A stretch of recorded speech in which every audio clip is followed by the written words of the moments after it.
Hello and welcome back to TST. If you're new to the channel, tap on the subscription button and press the notification bell so you can receive news and updates that you can rely on daily. Kayleigh McEnany shows she's really good at being press secretary. She roasts the media after a gotcha question. Kayleigh McEnany has brought back in-person briefings now that she's been appointed to press secretary, and her first few stabs at the job have not been uneventful. On her very first day, the media were labeling her a quote-unquote liar for saying the Mueller report cleared Trump of Russian collusion. I guess we're gonna split that hair from here unto eternity. Yesterday, McEnany was hit with a ridiculous gotcha question, which tried to hold a statement she made on Fox Business months ago over her head. Some reporter posited that she said Trump, quote, would not allow coronavirus to come to our shores and asked if she'd like to retract that statement. Little did he know that she'd be loaded for bear. Take a watch. You worked for the campaign, and you made a comment, I believe, on Fox, in which you said President Trump will not allow the coronavirus to come to this country. Given what has happened since then, obviously, would you like to take that back?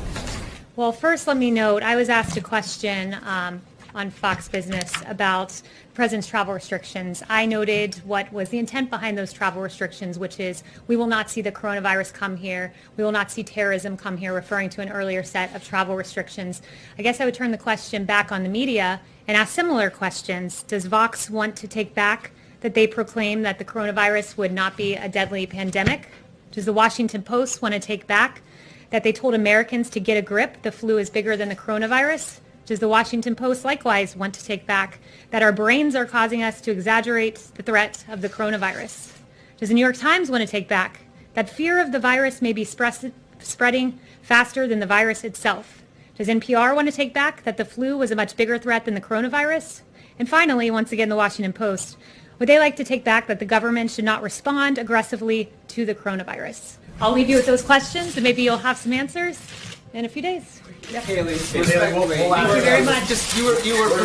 She is really good at this, and it shows.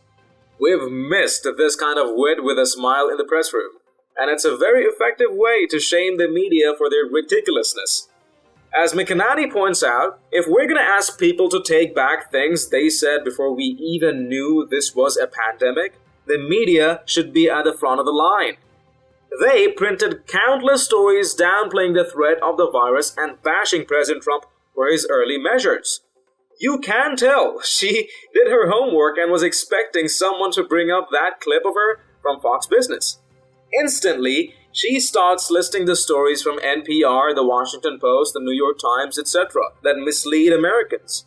Of course, not a single one was corrected, retracted, nor updated. Here's to more of this. It may be funny for us to watch Trump go at it with these reporters, but his coronavirus briefings likely hurt his formerly rising approval ratings. He needs to let his press secretary take the lead, study up, and hit these people with facts every time she stands up there. If this continues, it'll be very good for Trump's re-election chances. Share your thoughts and responses in the comments down below. If you've liked this report, let us know by tapping that like button down below, share the news among friends and family, and don't forget to subscribe to our channel. Thank you for watching. Stay tuned for more news and updates on TST. I'm David Ravine, and I'll see you in the next one.